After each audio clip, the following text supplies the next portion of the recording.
ଆଜିର ଆମର ବିଷୟ ହେଲା ସନ୍ନ୍ୟାସୀଙ୍କ ଆଦର୍ଶ ଓ ତତ୍ପ୍ରାପ୍ତିର ସାଧନ। 1899 ଖ୍ରୀଷ୍ଟାବ୍ଦ ଜୁନ୍ 20 ତାରିଖରେ ସ୍ୱାମୀ ବିବେକାନନ୍ଦ ଦ୍ୱିତୀୟ ଥର ଆମେରିକା ଯାତ୍ରା କରିଥିଲେ। ତାହାର ପୂର୍ବଦିନ 19 ତାରିଖ ସନ୍ଧ୍ୟାବେଳେ ବେଲୁଡ଼ ମଠରେ ତାଙ୍କର ଗୁରୁ ଭାଇ ଓ ଶିଷ୍ୟଗଣଙ୍କୁ ନେଇ ଗୋଟିଏ ସଭା ହୋଇଥିଲା। ଏହି ସଭାରେ ସ୍ୱାମୀଜୀ ଇଂରାଜୀରେ ଗୋଟିଏ କ୍ଷୁଦ୍ର ବକ୍ତୃତା ଦେଇଥିଲେ। ମଠର ଡାଏରୀରେ ତାହାର ସାରାଂଶ ସଂକଳିତ ହୋଇ ରକ୍ଷିତ ହୋଇଥିଲା। ତାହାର ଓଡ଼ିଆ ଅନୁବାଦ କରି ଦିଆଗଲା। ସ୍ୱାମୀ ବିବେକାନନ୍ଦ କହୁଛନ୍ତି, ଭାତୃଗଣ ଓ ସନ୍ତାନଗଣ, ବର୍ତ୍ତମାନ ଦୀର୍ଘ ବକ୍ତୃତା ଦେବାର ଅଥବା ବକ୍ତୃତା ଶକ୍ତି ପ୍ରକାଶ କରିବାର ସମୟ ନୁହେଁ। ମୁଁ ତୁମମାନଙ୍କୁ କେତୋଟି ବିଷୟ ମାତ୍ର କହିବାକୁ ଇଚ୍ଛା କରେ। ଆଶା ତୁମେମାନେ ଏଗୁଡ଼ିକୁ କାର୍ଯ୍ୟରେ ପରିଣତ କରିବ। ପ୍ରଥମତଃ ଆମମାନଙ୍କର ଆଦର୍ଶ କ'ଣ ତାହା ବୁଝିବାକୁ ହେବ।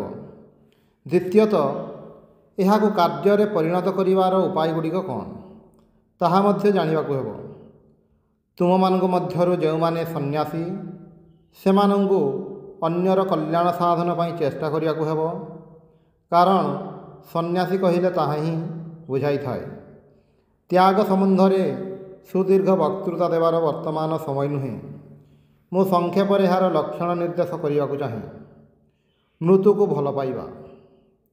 ସାଂସାରିକ ବ୍ୟକ୍ତିଗଣ ବଞ୍ଚିବାକୁ ଭଲ ପାଆନ୍ତି, କିନ୍ତୁ ସନ୍ନ୍ୟାସୀଙ୍କୁ ମୃତ୍ୟୁକୁ ଭଲ ପାଇବାକୁ ହେବ।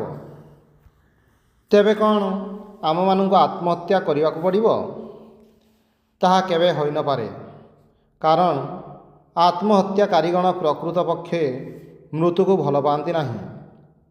ଦେଖାଯାଏ, ଆତ୍ମହତ୍ୟା କରିବାକୁ ଚେଷ୍ଟା କରି ଯଦି କେହି ସେଥିରେ ଅକୃତକାର୍ଯ୍ୟ ହୁଏ, ସେ ପୁନରାୟ ସେ ଚେଷ୍ଟା ପ୍ରାୟ କରେ ନାହିଁ।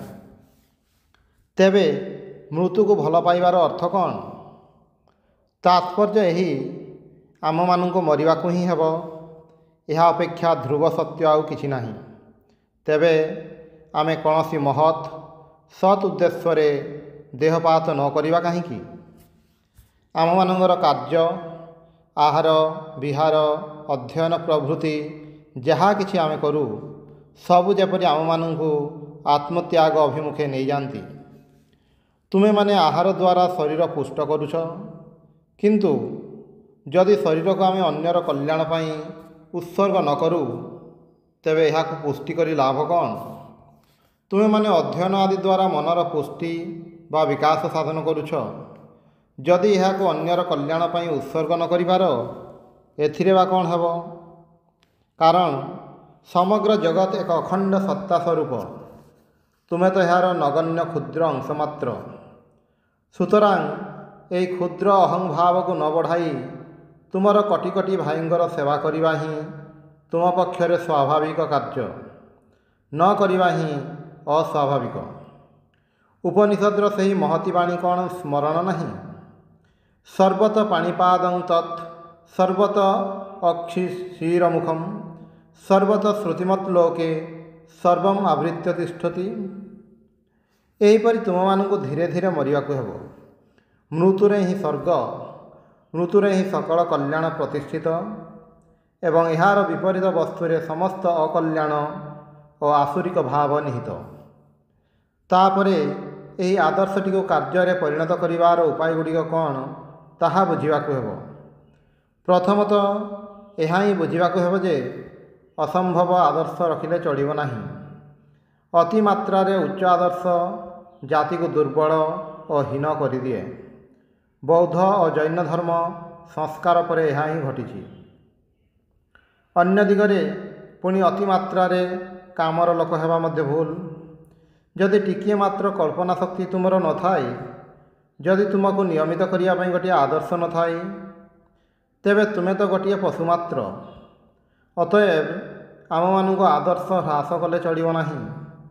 ପୁଣି ଯେପରି ଆମେମାନେ କର୍ମକୁ ଅବହେଳା ନ କରୁ, ଏହି ଦୁଇଟି ଅତ୍ୟନ୍ତକୁ ଛାଡ଼ିବାକୁ ହେବ।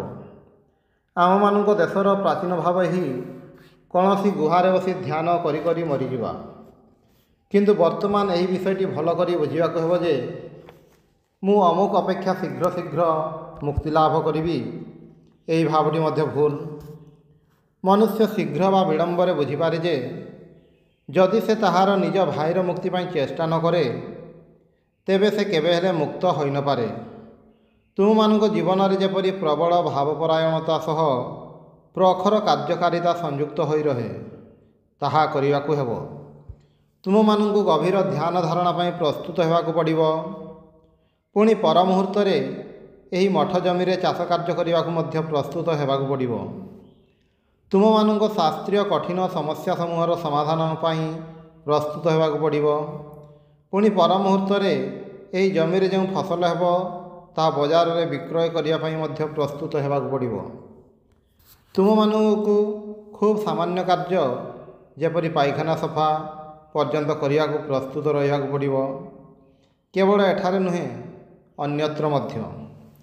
ତାପରେ ତୁମମାନଙ୍କୁ ସ୍ମରଣ ରଖିବାକୁ ହେବ ଯେ ଏହି ମଠର ଉଦ୍ଦେଶ୍ୟ ମନୁଷ୍ୟ ପ୍ରସ୍ତୁତ କରିବା। ଅମୁକ ଋଷି ଏକଥା କହିଛନ୍ତି, କେବଳ ଏତିକି ଶିଖିଲେ ଚଳିବ ନାହିଁ। ସେହି ଋଷିଗଣ ବର୍ତ୍ତମାନ ଆଉ ନାହାନ୍ତି। ସେମାନଙ୍କ ସହିତ ସେମାନଙ୍କର ମତାମତ ମଧ୍ୟ ଚାଲିଯାଇଛି। ତୁମମାନଙ୍କୁ ଋଷି ହେବାକୁ ପଡ଼ିବ।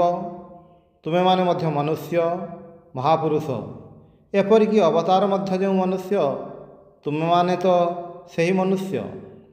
ତୁମମାନଙ୍କୁ ନିଜ ଗୋଡ଼ରେ ଠିଆ ହେବାକୁ ପଡ଼ିବ। କେବଳ ଶାସ୍ତ୍ର ପାଠରେ କ'ଣ ହେବ? ଏପରିକି ଧ୍ୟାନ ଧାରଣାରେ ମଧ୍ୟ କି ଫଳ? ମନ୍ତ୍ରତନ୍ତ୍ର ବା କ'ଣ କରିପାରେ? ତୁମମାନଙ୍କୁ ଏହି ନୂତନ ପ୍ରଣାଳୀ, ମନୁଷ୍ୟ ପ୍ରସ୍ତୁତିକରଣ ରୂପକ ନୂତନ ପ୍ରଣାଳୀ ଅବଲମ୍ବନ କରିବାକୁ ହେବ। ତାହାକୁ ହିଁ ମନୁଷ୍ୟ ବୋଲି କୁହାଯାଏ। ଯିଏ ଏତେ ବଳବାନ ଯେ ତାହାକୁ ବଳର ଅବତାର ବୋଲି କୁହାଯାଇପାରେ। ପୁଣି ଯାହାର ହୃଦୟରେ ରମଣୀ ସୁଲଭ କମଳତା ଥାଏ, ସେମାନଙ୍କର ଦୁର୍ବଳତା ନୁହେଁ।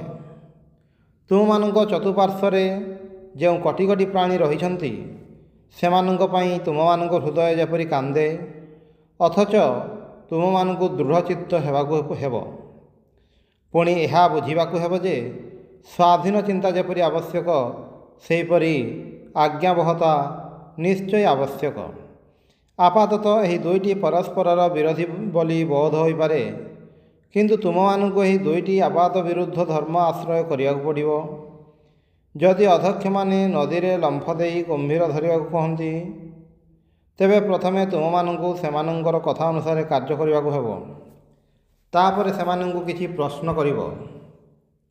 ଯଦି ସେହି ଆଦେଶ ଅନ୍ୟାୟ ହୁଏ, ତଥାପି ପ୍ରଥମେ ସେମାନଙ୍କର କଥା ଅନୁସାରେ କାର୍ଯ୍ୟ କର, ତାପରେ ପ୍ରତିବାଦ କର।